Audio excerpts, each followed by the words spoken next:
Ladies and gentlemen of the KNAC.com community, I am absolutely blown away. Very excited to be here. I feel like Wayne and Garth, on Wayne's World. It's like, I'm so excited. I think I'm going to hurl. But I promise I won't. In the studio with me today, the legendary vocalist for, so many bands. For Free, for The Firm, for Bad Company, for now with Queen, solo, everywhere.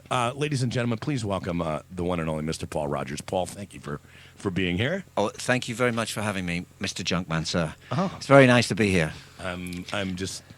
if I seem a little bit nervous, just understand that I've been a fan. Like, you probably hear this quite a bit, I would imagine, from people all over the world. But just your body of work is just astounding. I mean, it's just, you've worked for so long, and everything is just amazing. I appreciate that because for me, what it's always been about really is the excitement.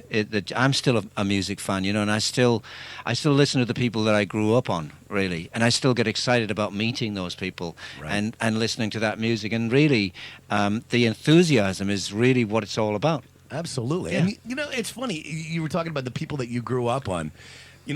I have one of the guys that I grew up on, right? All right. I mean, I don't want to date myself or anything like that. But you were like in my first band. We were playing like Bad Company and Free songs. Great. Can you remember which ones? I do remember Can't Get Enough, and I do remember we played. Feel Like Making Love, maybe? Or? We played Steeler, we played All Right Now, and I know we played Wishing Well for sure. Great. But that was quite a band back then. Batching out in the garage and everything. Yeah. Trying to do your moves, that patented microphone stand thing. Yeah. I'm a drummer, so I was batching out, and then I would sing a couple as well. So, that's good. That's great. Yeah. God, you're here now. This is great. You got a brand new record. Yeah, we've got the new... Live in Glasgow. Yeah, Live in Glasgow. It's a DVD and it's a CD. The CD's been out a couple of weeks now, and then the DVD is just out, I believe. Oh, end of May. Beg pardon. It's out end of May. Yeah. It says on my notes right here in May 29th. That's the very date. Yeah. And the booklets are different on each of the two things, so it's good. It's terrific. Now, why Glasgow? Well, Glasgow was a good venue to film in. We thought of doing it in Newcastle the night before, which is always, all the shows were great. It was completely sold out, and the crowds were absolutely... We could have done it anywhere, really. Mm-hmm. But we had 13 cameras, and I wanted to catch the show without actually the cameras getting in the way of what we were going to be doing. And Colston Hall has this nice wide, stage so that we can get the cameras and they won't be too obtrusive. So that was... And also, the Glasgow crowd, bless them, have always been supportive, I'm a partial Scot man. Yeah. So I know what they're all about. They're very enthusiastic. They love their rock and roll, and they have done from way, way back. Yeah. Terrific. Yeah. Terrific. Just you've got a great band as well on this thing. I noticed that our old friend Howard Leese is playing guitar, and I know that Howard Leese, yes. Howard Leese is playing guitar, and you've also got Ryan Hoyle playing drums, or is it the Jeff Catham? Somebody asked him. Is it Catham or Catham? How do you Catham. Jeff Catham is normally in my solo band. Right. Ryan came out with me on the UK solo tour because I wanted to try him out. He's such a great drummer. And he normally plays with Collective Soul. Right. And I watched their DVD, and I was just so knocked out with his play, and I wanted to try him out. And he was absolutely fantastic, actually, especially with the new songs and stuff. So, but Jeff is there. Jeff is playing with me live now, and we just do about 15 dates a year now. I'm trying to pull back a little bit so that I have a bit of a life, but we're so busy because I'm proceeding on two fronts with the solo and with Queen as well. So Now that's the other thing that we want to come on. Now a lot of us that have been fans of your career for so long were just so completely flabbergasted when you went out and played with Queen. But I'm telling you, it's amazing, and we knew it would be. But it was so weird. It came so. How did that whole thing come about with you singing for Queen? Those big shoes to fill, and just being able to do it just 100%, 110. Well, the thing is, what it was. We played together on a live TV show, and we had such a blast with it. They played my songs and I played theirs. We came off stage and said, we have to do something. And the enthusiasm was there from the start. Normally I have jam sessions with people, and what often happens is, we got to do something. I'll see you later, man. And you get busy, and then nothing happens. But whereas this, we really did follow it up. And then Brian called me up and said, how do you fancy doing a tour in Europe, just a small tour, as Queen plus Paul Rodgers? And I was shocked, actually, for a second, because I We thought, all were. oh, that's kind of different to what... Because I had thought that maybe just Roger and Brian and myself would get together, write some songs and do some shows just for fun, you know. But this was a different. It was somehow much bigger, you know, and it really was. It grew from being a European tour into a worldwide tour, which took 2 years to get around. Which it took us all by surprise, and it's great. And people were just completely blown away. I mean, I've seen video of what you guys did together, and it's just, I didn't get to see it live, but I plan on it. What's the future hold for that? Recording wise, touring wise. Yeah. I say I'm proceeding on two fronts. I'm doing solo shows, and I've also been in the studio with Brian and Roger, and we've been laying down some songs. Terrific. And we're very excited, actually. Yes, we are very excited about it. Look at me, I'm shaking. We're all shaking. We're ready for it. So just bring it on. Any idea when any kind of release would be for that? Or well, see, management would like us to record an album this year and then tour next year, and that would be sort of the perfect scenario. But we've let the thing develop naturally up until now, and I think that's what we'll do. The priority has got to be that, okay, do we really like this? Is this strong enough? Is this how we feel? Is this what we want?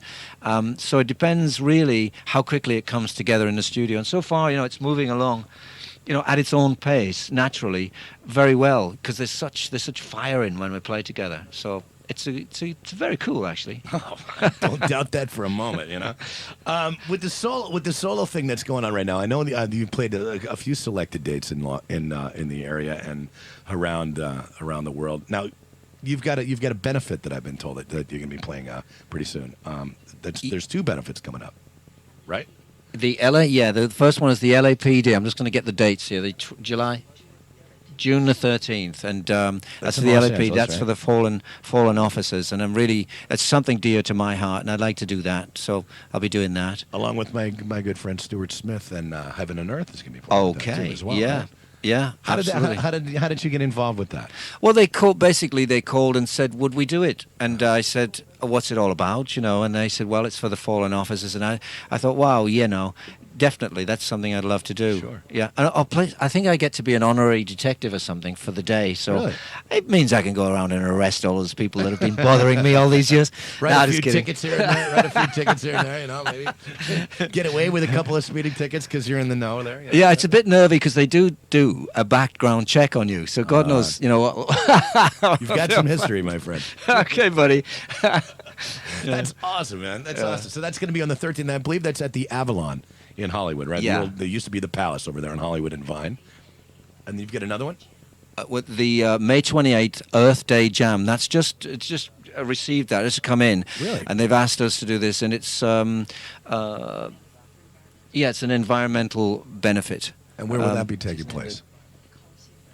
Al Gore. Yeah, Al Gore is behind that. Oh, okay. The great big show. Okay, yeah. Cool. So, I mean, you know, it's that again, that's a cause dear to my heart. I think Al Gore has got a lot of good things to say, and I think it's time that humanity woke up to what we're doing to the planet, because it's really obvious, and we have to start doing something. So it's it's my little contribution. That's terrific. Can you imagine what it would have been like in the United States if he would have just gotten just a couple of more votes? Anyway, I don't want to get too political. I'll tell you. You know? Yeah, I know. Just goes to show you, everyone counts, right? Yeah, it does. Well, it's true. We actually have the power. We put these people in power, and then they do things in our name. So we have to be careful that we vote the right person in, you know. Turn up and vote, yeah. Listen to me. I'm on my soapbox here. Well, you know what? You can do it. You can talk about it. But it's true, isn't it? You know, I mean, when I was a kid, you know, who cares? It was, you know, they're all like, you know, politicians, blah, blah, blah. Well, growing up in England, I would imagine, you know, you got your monarchy and you got all different. It was all a whole different story back then, and still is compared to the United States. But yeah. We still do have the monarchy, and it's there, you know. And I think we sort of love them somewhere deep in our minds, you know. But I must say, you know, I don't know if I must say. I just wish that there was a way that human beings could transcend this need to have war. Exactly. You know, yeah, we're all kind of sick to the back teeth of it, I think. A couple of things that I noticed that you're talking about. You've got a new track called War Boys. It's moving along quite smoothly there. That deals with this particular subject. Yeah. That's quite the segue. Yeah, that's quite the segue. But it is true. And I called War Boys as a subtitle, A Prayer for Peace, because I wanted people to understand that it is a prayer for peace. It's not a glorification of war in any way. I'm of the opinion that when you look back through the history of mankind, it always seems to have been this hardwired into us, this need for warfare, And I really truly wish that we could transcend that and live and work the earth as if it was a garden, you know what I mean? And share things, and it'd be so cool if we were more spiritually aware. And actually, I wrote the song. In fact, I might be able to play it. Absolutely. Right now. Oh, are you kidding me? Let me just pull out a pick. I was going to play the one on the CD, but you've got your guitar, dude. Yeah. It's like not even a question. Okay. Would you guys like to hear him play this live in the studio with his acoustic guitar? I'm talking about the brand new single. It's called War Boys, and it's on the brand new CD, live in Glasgow. But I think we're going to hear it here live. So give it a little thing. I'll bounce it out a little bit here. We have it. Can you hear yourself? Yeah. They were born with the knowledge of the struggle to survive. They were raised learning only ways to stay alive. Their language is the language of the bullet and the gun. If you see them coming, baby, better run. Here come the war boys.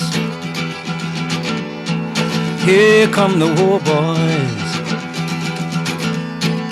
Well, they look so pretty as they march and drill. It's such a pity that they're dressed to kill. Soldiers marching 2 by 2. When it all comes down, they know exactly what to do. Here come the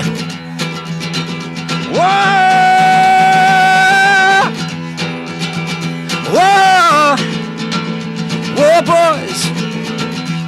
Children and their toys, war boys, make a lot of noise when the lightning explodes.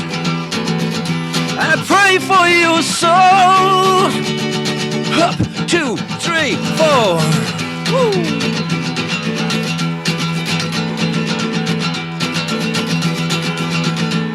Well, they look so fierce, they're gonna tear out your heart when they get near. We're gonna see what they got. Hold on to your soul, friend of mine. I'll see you in hell some other time. Here come the here come the war boys.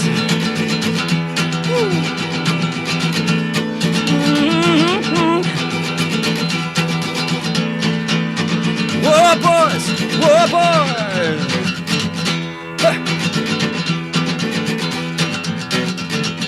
Look out now. Ow. Whoop.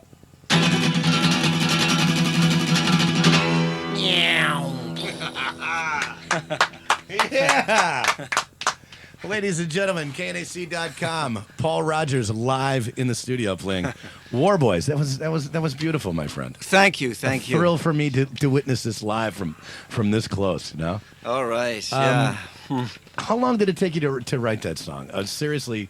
Do you know what? It's been on the back burner of for a long time, actually, and I never really got it finished. But there's been a lot of wars. Oh, yeah. Not just the current one. Right. You know, in between the starting of that writing that song and its culmination right now, it just seems to be appropriate now.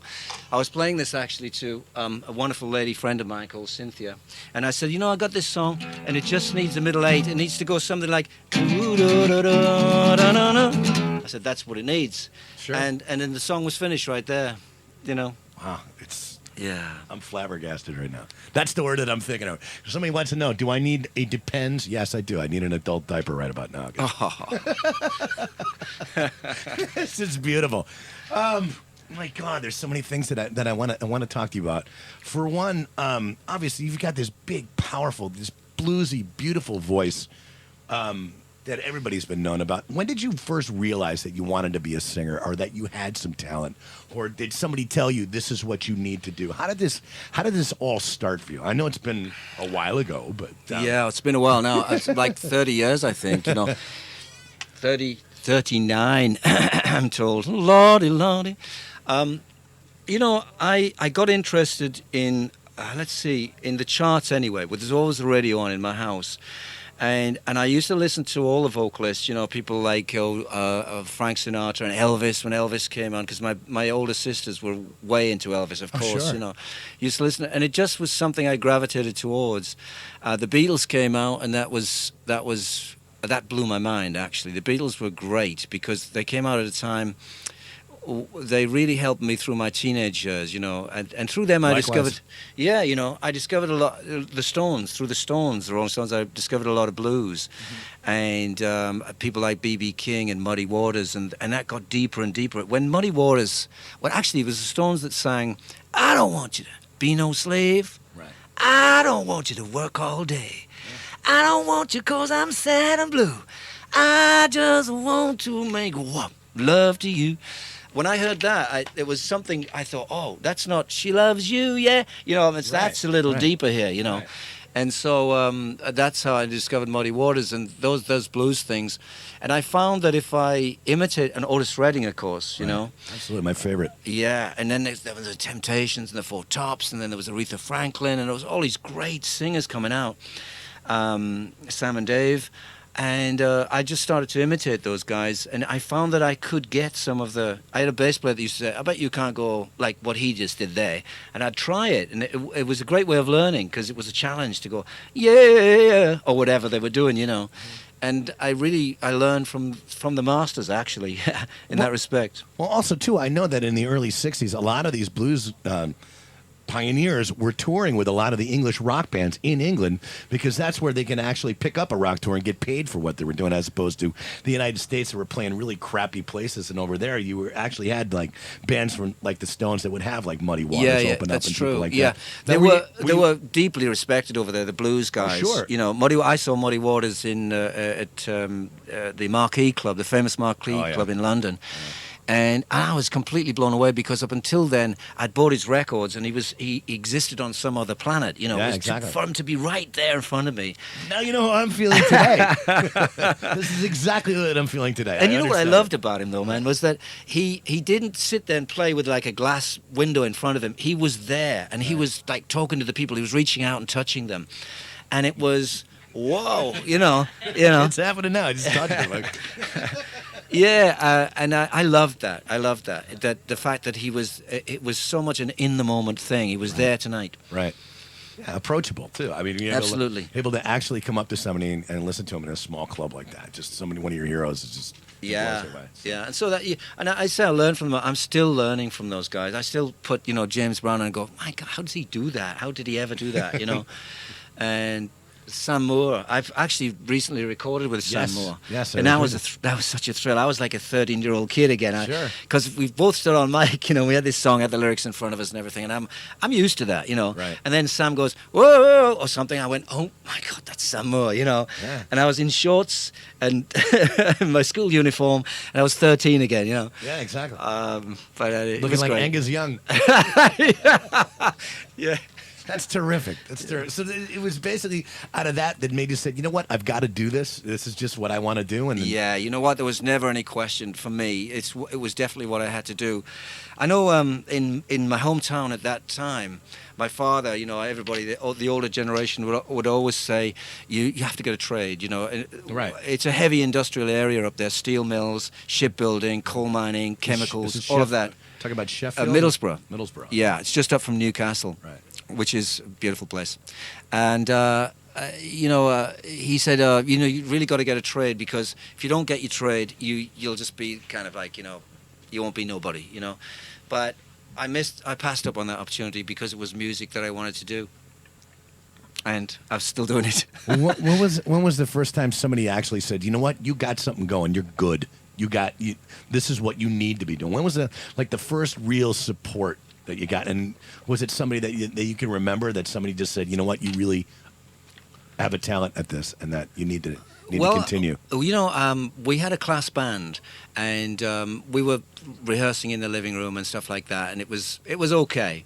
And then we met this guy came into the school called Colin Bradley, and he was really very good, and he could play. He was playing all stuff, Bob Dylan stuff and songs and things like that. And we had him in the band, and his brother managed us. He had this older brother that managed us, and he was so knowledgeable about. He was a long distance lorry driver, and he really knew the music scene for some reason. He knew the world. He had a much bigger picture of the world itself. We lived in this small town, and that was all that everything was about. And he opened our minds to a lot of music, actually, and he's the one that really I should thank. Joe Bradley, my first manager, fantastic guy. He was the one that said, "Keep doing this, kid. You know what you're doing." Yeah, stuck by us. Mm-hmm. That's terrific. And then through the late '60s, you hooked up with Paul Kossoff. I did. Of course, I'd been down in London. See, the thing was, in those days, everything happened in London. Right. Nothing really happened there. Swing in London, man. Well, all the studios were there, all the record companies and everything. So I went down there and lived down there, and I would see Paul Kossoff around town. And finally I got to meet him. He came up, I had a band called Brown Sugar, and we were playing in this blues club, and he just came up, and his hair was down to the back of his knees.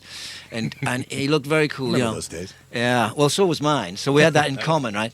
And he says, "I'd like to have a jam." And he got up, and we played a couple of B.B. King songs. And I turned to him, I said, "Man, you and I are going to form a band." And he's like, "But I'm with a band." I said, "Never mind all that. We're going to form a new band. It's going to be professional." And that's how Free was born. So yeah. Such legendary music that came out of that. Like I said, Wishing Well was a part of all my bands. Yeah. All right now. Still, it's one of those ones where when I get together with some friends and they say, "Hey, you want to come up and play some drums? Let's jam on some." That's usually one of the first 2 or 3 songs that I think about, simply because it's just got that whole backbeat thing going, and then it's amazingly perennial all right now, because I didn't play it. I left Free, formed by company with Mick Ralphs, and then wrote a whole new catalogue for that. Didn't even go near All Right Now or any of the Free stuff, except maybe Steeler. I think we may have done.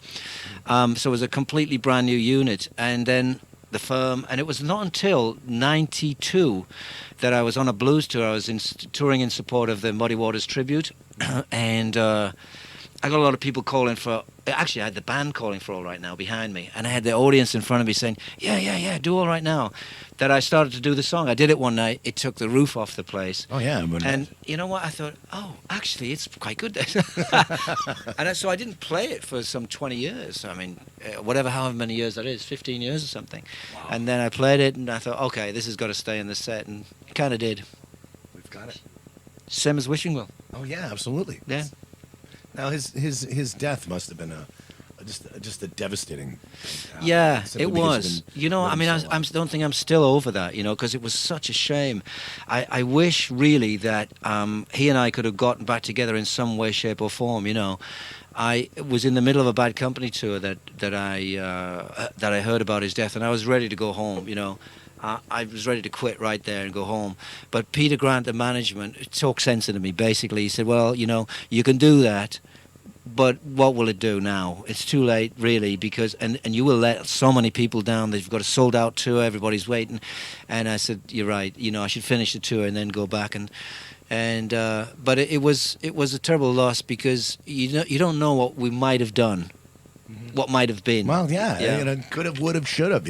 Yep. It's one of those big things. Yeah. Now you mentioned Peter Grant. Of course, Peter Grant managed Led Zeppelin. You guys were on the Swan Song label. And you were like the first band that was signed to Swan Song. Yeah, we were. If I'm not mistaken. Yeah, we were. Maggie Bell was on there, and I think there was the Pretty Things and somebody called Detective were on there.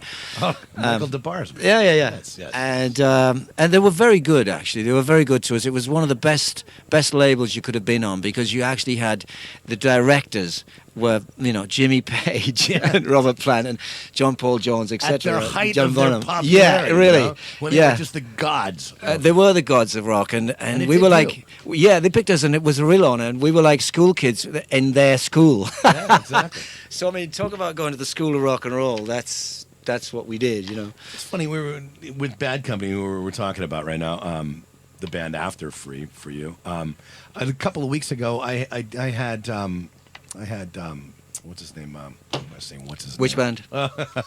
Give me a clue. I had Glenn Hughes on the show. With Oh, me a yeah, couple Glenn, weeks ago. yeah.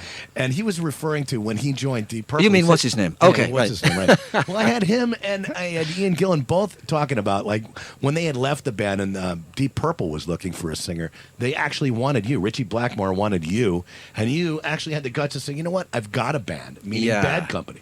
Yeah, That's huge. Yeah, it is. It would have been.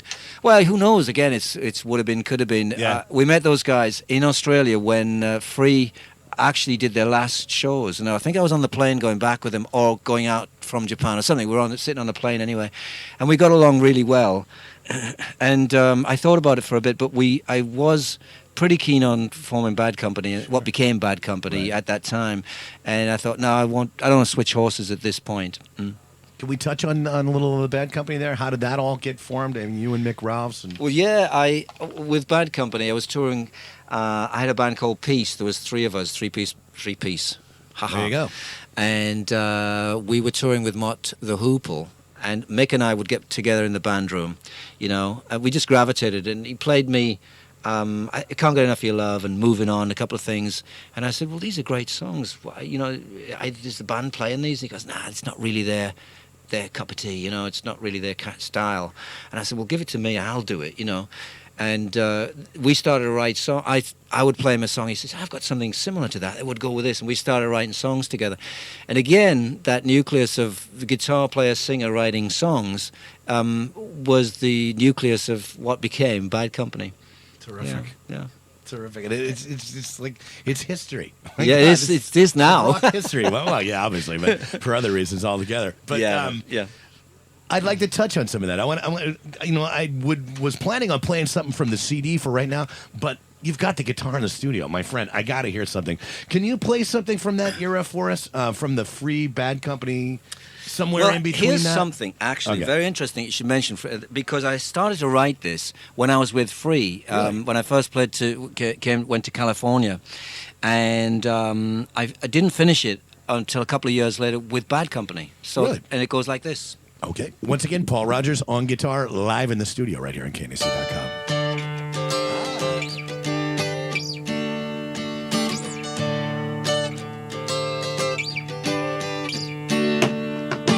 Baby, when I think about you, I think about love. Darling, I don't live without you and your love. If I had those golden dreams of my yesterday, I would wrap you in their heaven till they're dying on the way. Feel like making love. Feel like making love. Feel like making love. Feel like making love to you. Baby, if I think about you, think about love. Darling, if I live without you, I live without love. And if I had the sun and moon, and they were shining, I would give you both night and day, love satisfying. Feel like making, baby, I feel like making love. Don't you feel like making love? Baby, I feel like making love. Feel like making love to you.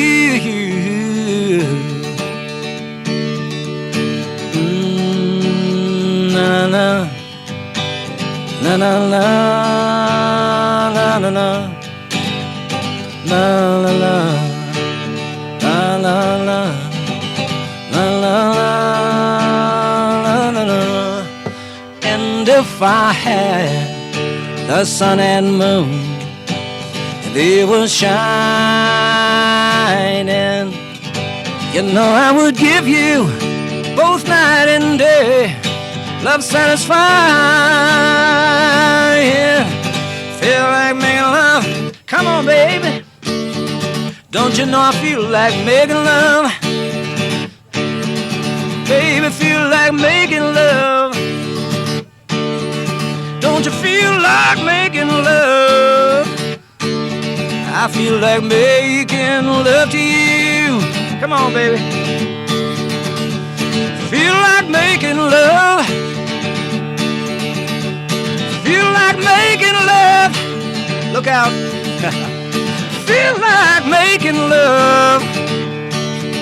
Feel like making love to you.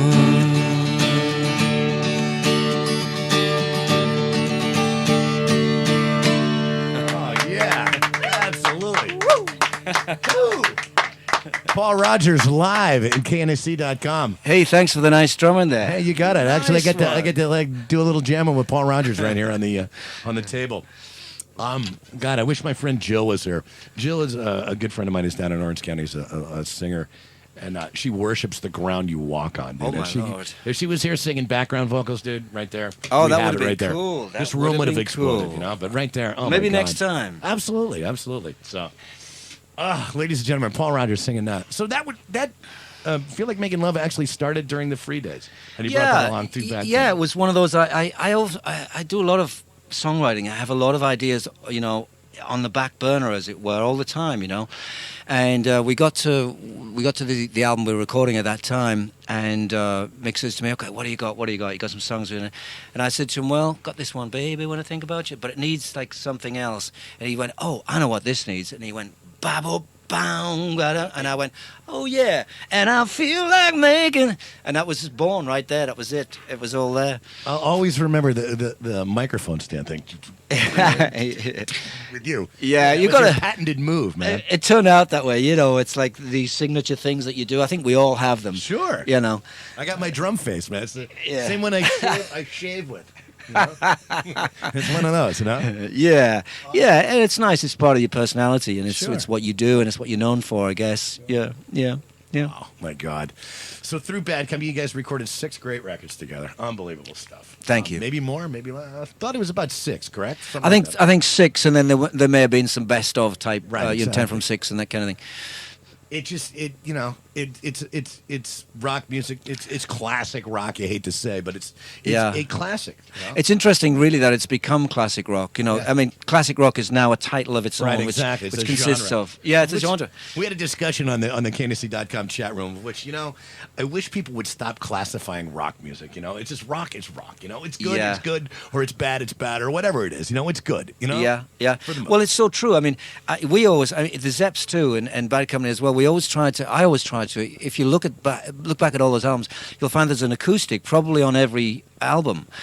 We always try, you know, acoustic song. They always try to get some depth and dimension into it. It's not wall to wall, you know, screaming up there rock and roll. Although some of it is, and I try to make the shows like that, so that there's a variety of light and shade, and I found that interesting. You know, different things going on. Absolutely. Now, through the 80s, late 80s, leaving Bad Company to pursue other avenues, you did some solo touring. You were involved in the Arms tour on 1983, which I attended. Yeah, I did. actually have a Oh, T-shirt you here did? with me. Wow. Oh, yes, this is a.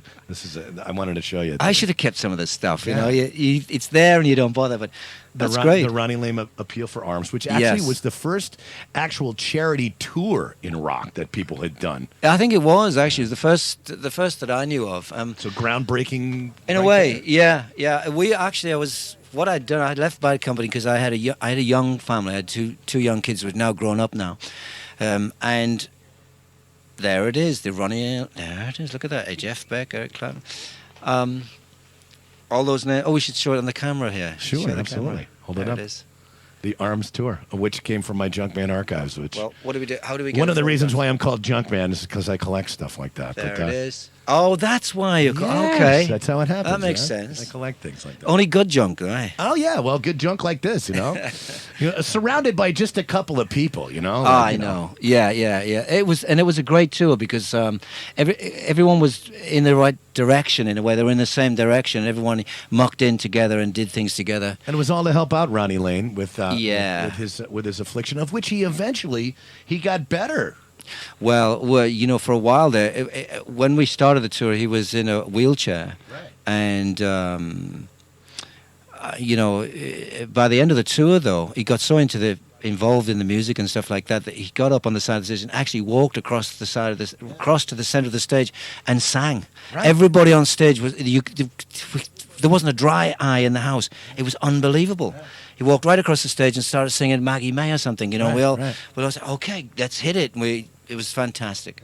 Yeah, it was a magic tour. And he actually, like I said, he Power actually music. was feeling better for that after the tour.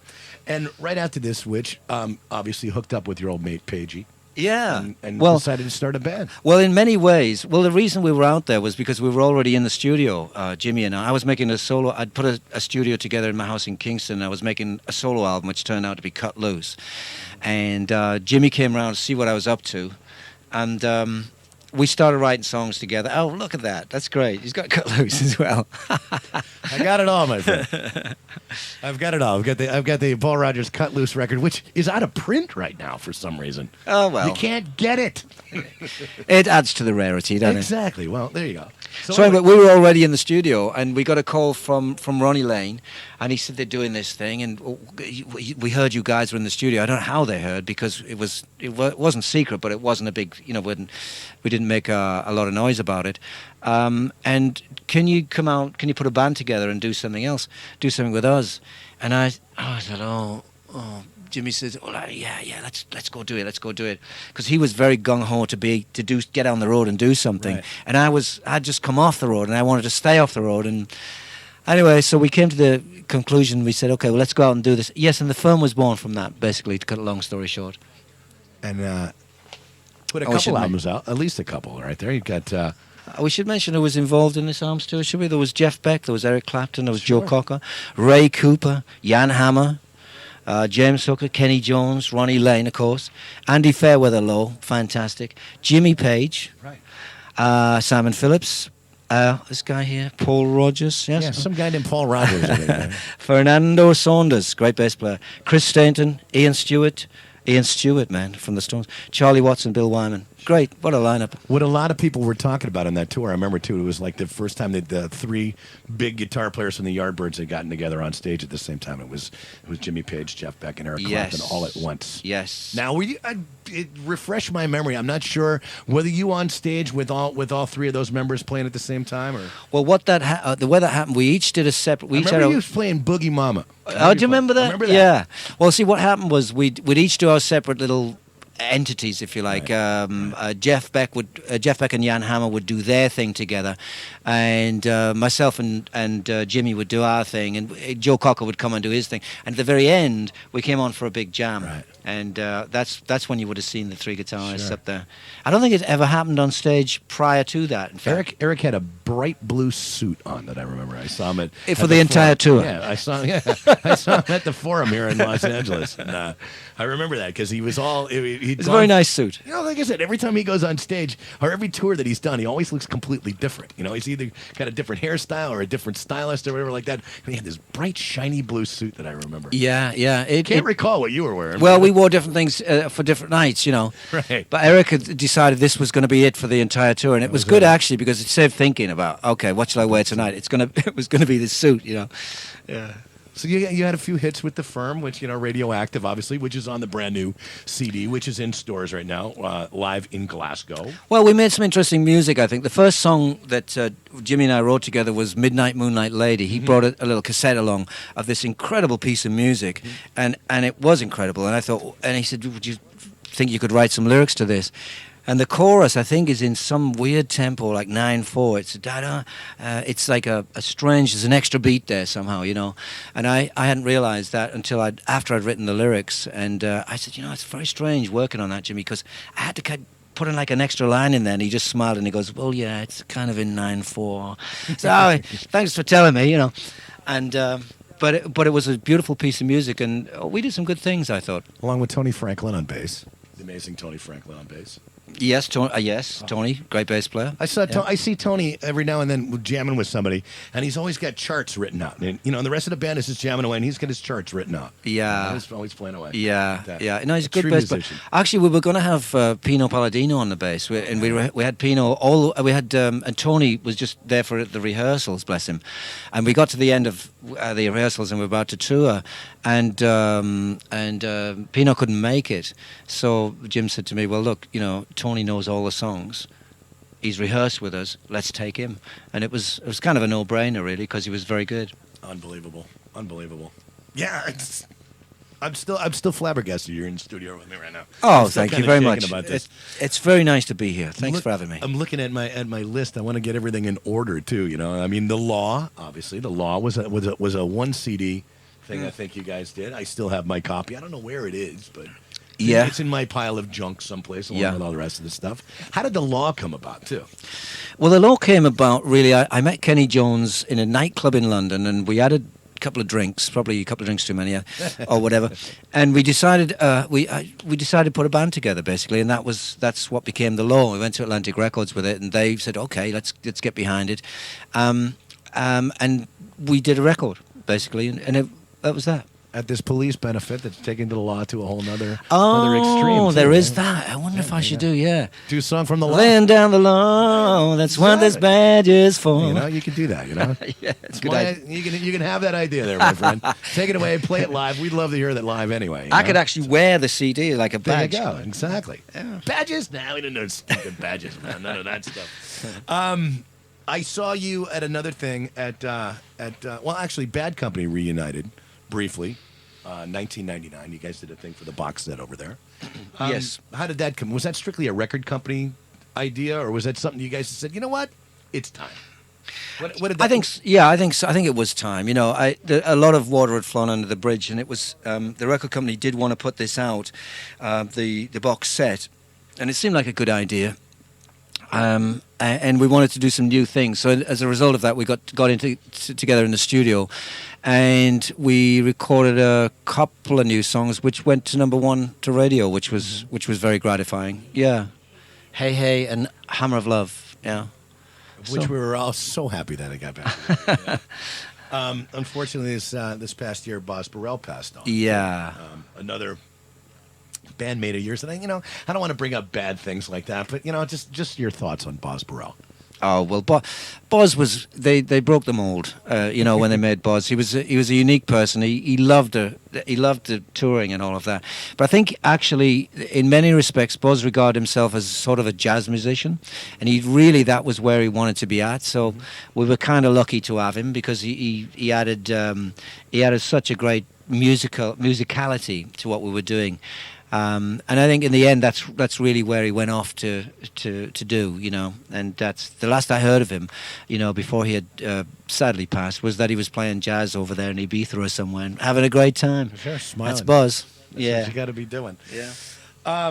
God, this record right here, like I said, you've covered so many parts of your career in this particular thing. The blues record was amazing. The Muddy Water Blues record. Oh, tribute to Muddy, yeah, sure. How did it all come about? Was it strictly, this is my roots, this is what I want to do, can I do it? Or was there somebody that approached you and said, would you?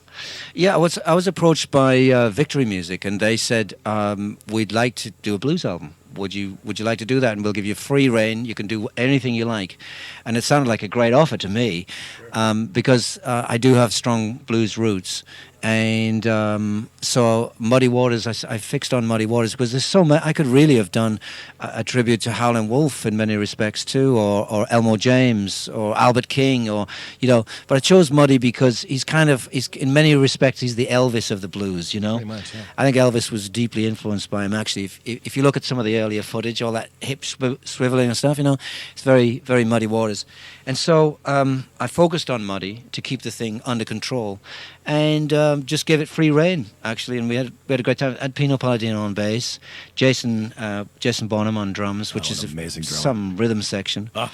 And we just let it rip and had fun and invited all these great guitar players, and everybody said yes, love to do it. So it was terrific. Great. Yeah. Now, you played with so many. What's this? Yeah, absolutely. Played a lot of guitar yourself. Well, like who? Jeff Beck, Brian Setzer, Dev Gilmore. Let me go through. You got it here. I've got it here. Of course. Slash.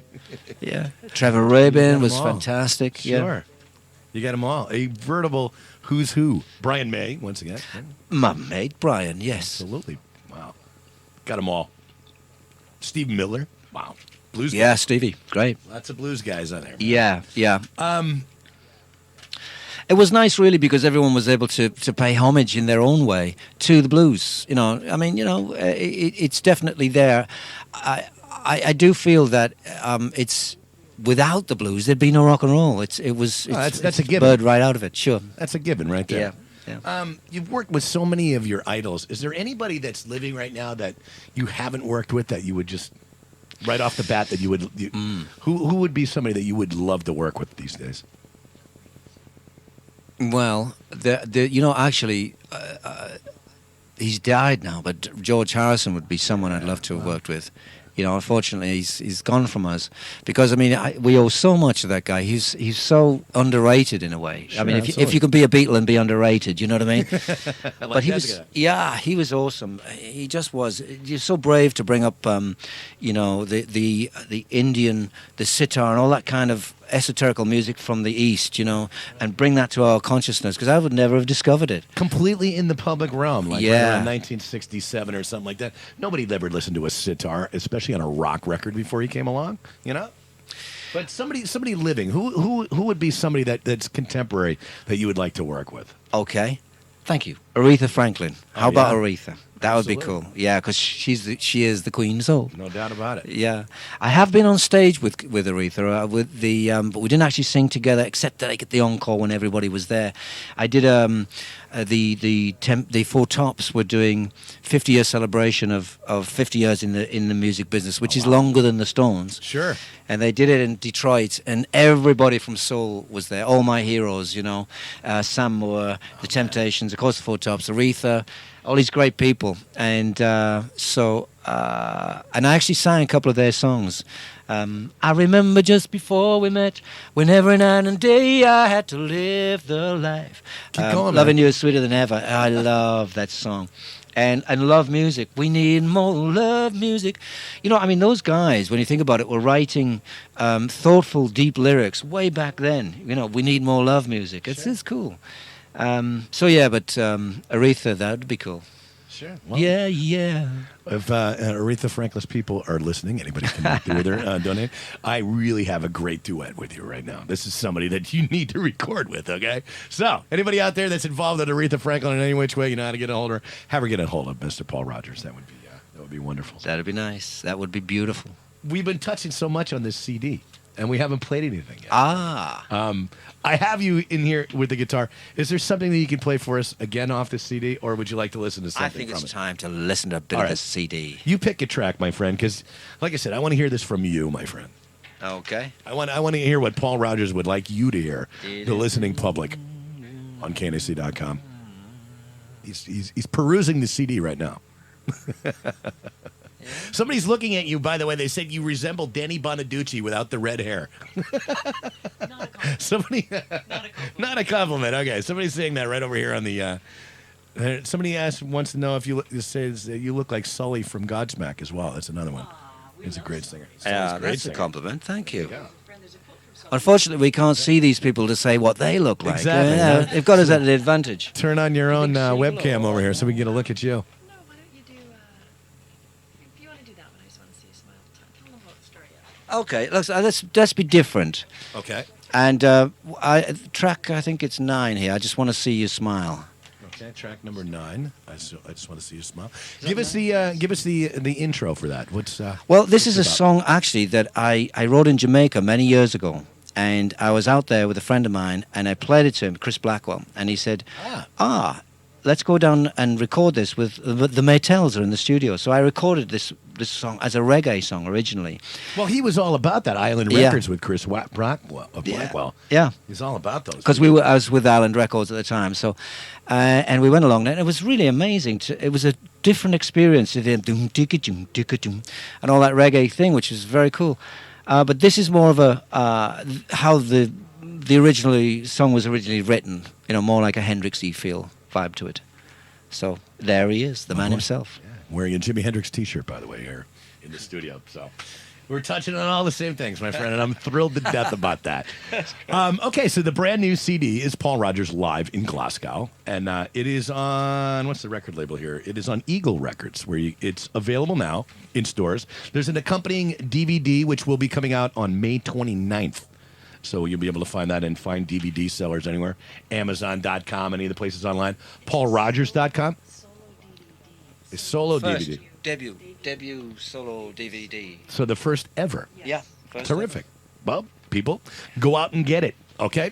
We're going to play a little track from it right now. We'll be back with Paul Rodgers in just a moment. I love saying that. But anyway, this is track number 9 off the brand new CD live in Glasgow. This is, as Paul just said, I just want to see.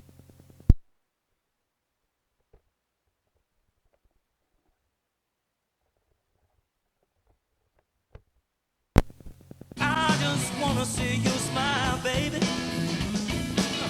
I just wanna see you smile. Tell me about it, baby, now.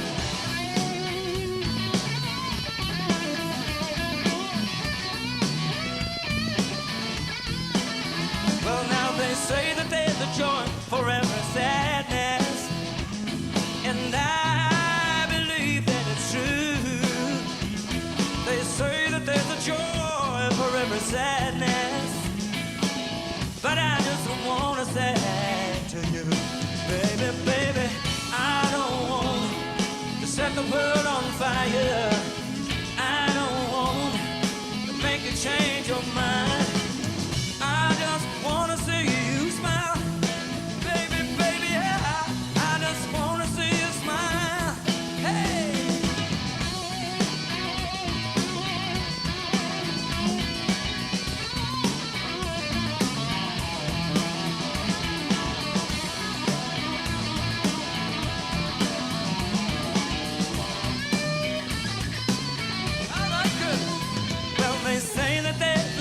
For every sadness, and I believe it's true. They say that there's a joy for every sadness, but baby, I just want to say these words to you. I don't want to set the world on fire. I don't want to make you change your mind. I just want to see you smile. Let me see you. I just wanna see you smile, baby, baby. I just wanna see you smile. I just wanna see you smile.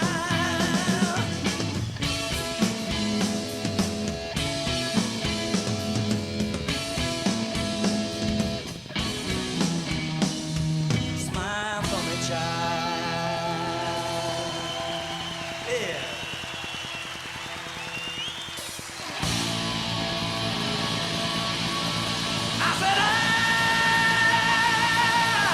I love this segue there.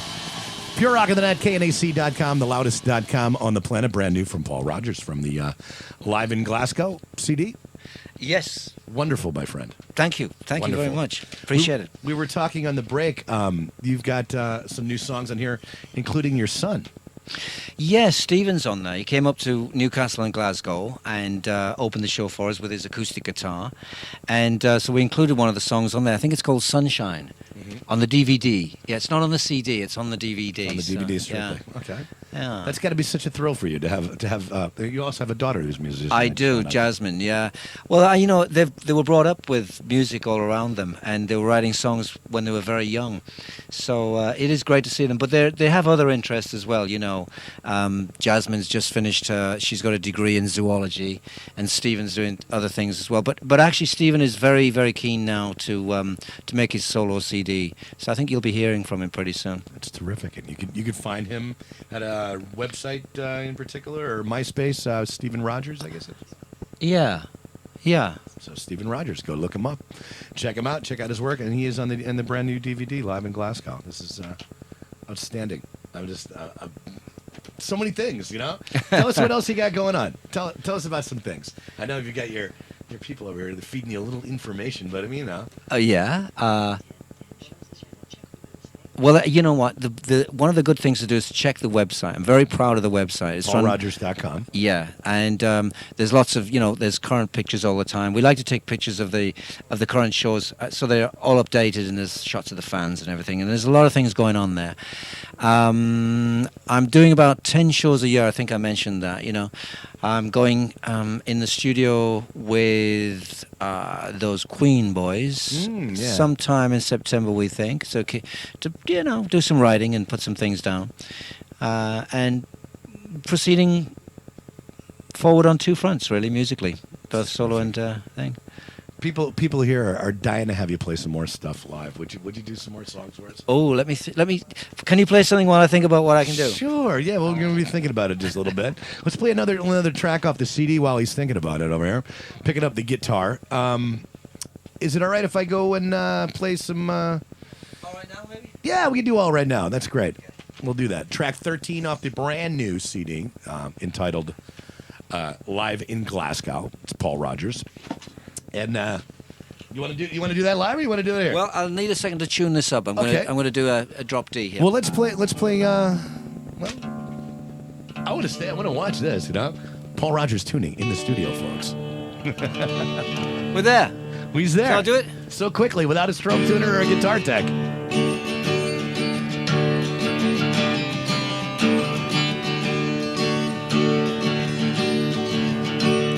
Seagull, you fly across the horizon into the misty morning sun. Nobody asks you where you are going. Nobody knows where you're from.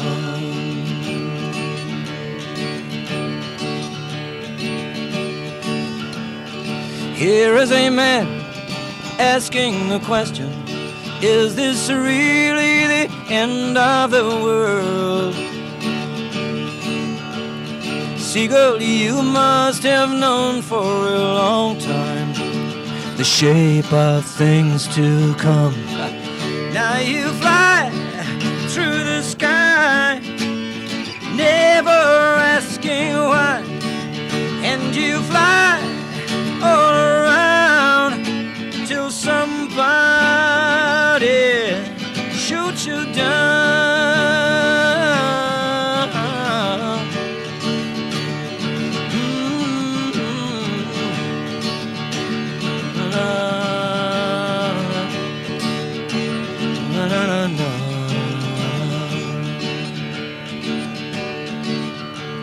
Seagull, you fly across the horizon into the misty morning sun. Nobody asks you where you are going. Nobody knows where you're from. Now you fly through the sky, never asking why, and you fly all around till somebody shoots you down.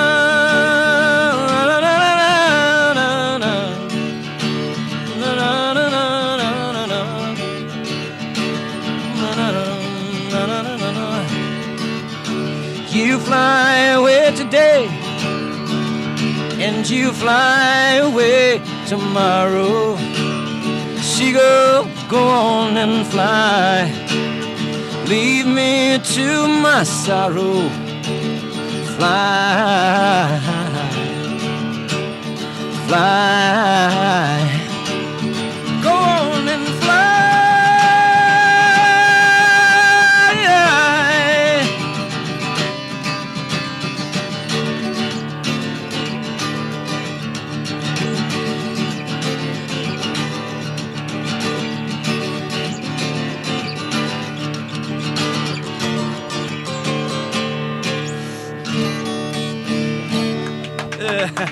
Yeah. Ladies and gentlemen, Paul Rodgers live at KNAC.com studio. Oh, my God. Thank you very much. I'd like to thank the Guitar Center for lending me this wonderful Taylor as well. Thank you, Guitar Center. Our good friends over there down there. Yeah. Oh, my God. Now, Thank you.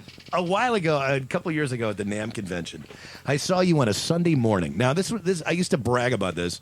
The fact that I got up there on a Sunday morning, a lot of people weren't up, and over at the Dean Markley booth, they had a band set up in a little teeny little booth, probably about half the size of this studio. Oh, yes, yeah. And it was Anton Fig on drums, it was Will Lee on bass, it was Jimmy Vivano on guitar, Johnny Rivers on the other guitar, and you were singing. Wow. You remember that? Very well. Are you kidding me? I'd never forget it. Now, up till now, that was the greatest live performance I ever saw in a small place. Look at this. I got Paul Rodgers in my studio right thank here you, singing man. Seagull. Oh, my God. Going back to that first Bad Company record right there. Yeah. Oh, the first bad. Oh, yes.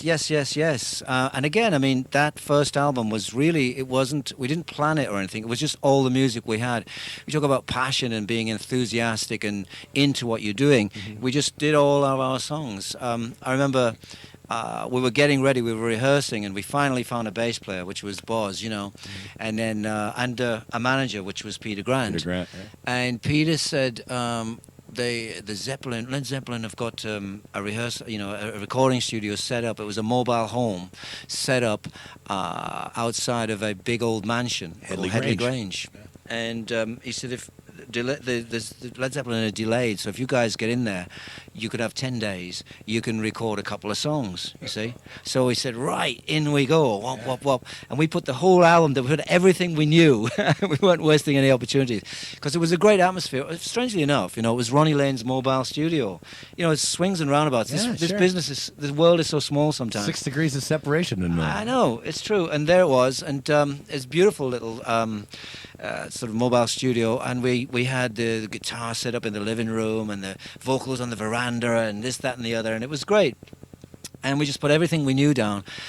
Even the song Bad Company, we played around with ideas for getting different vocal sounds. We took a microphone way out in the middle of this field and stuck it out there and waited till a full moon at midnight. And that's when I sang the song, Bad Company, to get that atmosphere. Really? Yeah, and there's at the very end, there's an ad-lib where it goes, whoa, there's a cold wind blowing. Because I heard the wind go across the mic, and I don't know whether it picked up on it, but I heard it, and things like that. There was little magic things going on all the time. I'm never going to listen to that song the same way, ever. After a million years of playing that on my record player and like back in the day and smoking pot and trying to analyze every record like that, now I'm going to listen to it like the real deal. Okay, there actually was a cold wind blowing. It's cooler. Yeah, I mean, it was very organic in that respect. Sure. Yeah. It was the 70s after all. Yeah. That's terrific. Well, we did, yeah. We finished the whole album. We got all the basic tracks anyway. I mean, we probably did some overdubs. There was some magic things went on. I remember when we did the guitar solo for Rock Steady. No, Can't Get Off Your Love, actually. Mm-hmm. Dun, dun, dun, dun, dun, dun. Me and Mick went out. He showed me the part, the harmony part. Went out, just got together, and there was this fantastic blend because there was this huge big living room with a fireplace at the end of it. And these huge Marshall cabinets set up, and we were just blasting away full volume. And we did it in one take. Whoop, down it went. The live counted on that. That's what gives it that live, that 1, 2. Yeah. 1, 2, 3. That whole deal, you can tell right away that you can't overdub that. Come on. No, it's got the atmosphere. We just left it on. Yeah. It's wonderful. It's wonderful. Stuff. Yeah. Paul, I'm so absolutely blown away the fact that you're here. I can't thank you enough on behalf of your fans, from all of us here at KNAC.com, everybody that's ever listened to your stuff. Just please keep it coming. Thank you. So excited about the Queen stuff coming out. Original music. Tell us about more of that's coming out. You've got the 2 songs on the DVD and the CD. Yeah. Is there more? There is. I'm working on solo. Oh, absolutely. I'm working on so many ideas at the moment. I'm, as I say, moving forward with both of these things, and but I have to prioritize a little bit because I can't really do too much at once. So what I'm going to do focus on now is the solo shows and recording an album with Queen, and we'll see where that takes us. At some point, though, probably next year at some point, I'd like to do my own solo album with all the new songs that I'm working on. I'm really looking forward to that. You have a place for it right here at KNAC.com. I hope you know. Thank you. I appreciate it muchly. Absolutely. So you'll be appearing once again at the police benefit on that's June 13th at the Avalon in Hollywood, and May 28th at the Coliseum. At the Coliseum in Los Angeles, or is it the Coliseum in Los Angeles? That's for the Al Gore concert with everybody. Save the planet. Yeah. Save the Planet concert at the Coliseum. Paul Rodgers live. My God. Tell us other things. Anything else that you might want to add? You have the great forum, my friend. Anything you want. You want me to go out and Simonize your car? I'll do that for you, my friend. Anyway. Oh, that's all right. That's all right, my friend. No, I appreciate you having me on, and it's been really a pleasure because I love the enthusiasm that you have, and that's really what makes the rock and roll world go round. It makes it rock. Yeah. So thank you for having me. Anytime, my friend. Right. Paul Rodgers, folks, right here in the studio. Once again, go out and get the brand new CD, folks. It is available everywhere at fine CDs are sold. It's called Live in Glasgow. And then on May 29th, the brand new DVD, also entitled Paul Rodgers Live in Glasgow, will be coming out. Please visit paulrodgers.com. And I want to thank all the fans for their beautiful support and all the great messages. And let's, keep together and we will rock the world. Absolutely. Let's do some of that right now. With a track, once again, that most of you people know. A lot of people, this is maybe the first time you heard Paul Rodgers' voice. From Free, and also on the brand new CD, Live in Glasgow. How about All Right Now? It's KNAC.com, the loudest.com on the planet. Hang out for just a moment, if you would, my friend.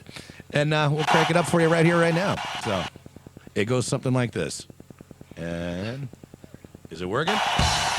There we go. It's KNAC.com.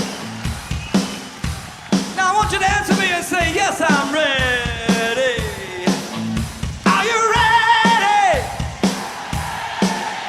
Are you ready? Now count them in, people. 1, 2. That's all right.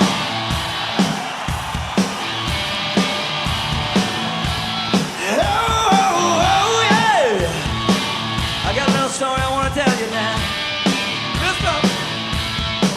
There she stood in the street, smiling from her head to her feet.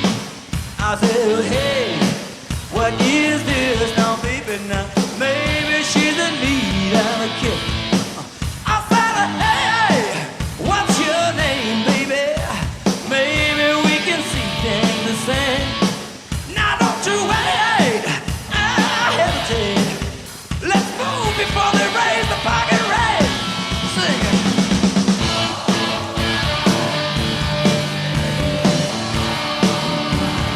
Tell me what it is, people.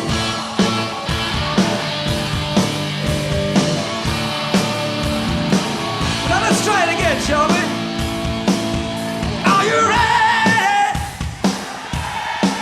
Now are you ready? Count 'em in again. 1, 2. Oh yeah, we cooking now. Well, you know what? I took her home to my place, watching every move on her face. She said, look, what's your game? Are you trying to put me in shame? I said, slow, baby. Don't go so fast. Don't you think that love can last? She said, love, love, love. Now go try to trick me, love. Open the door.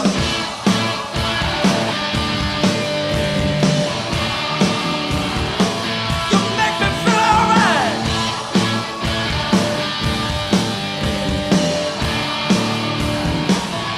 Oh, bring it out, boy.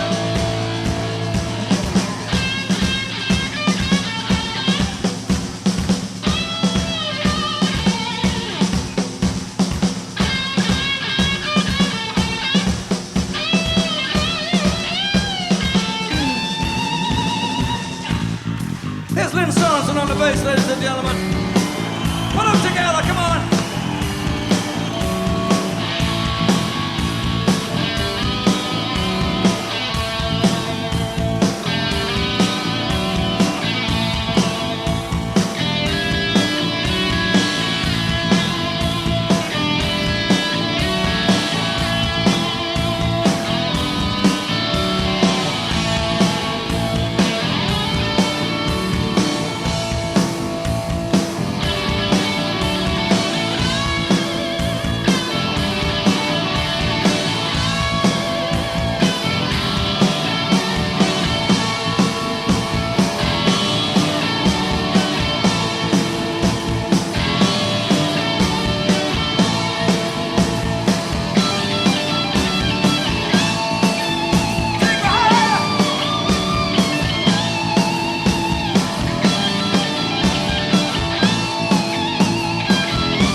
It's all right now.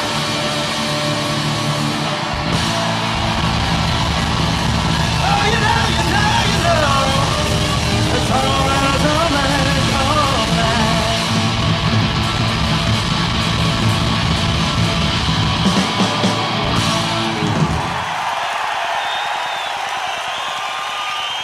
Thank you. Thank you. You're beautiful.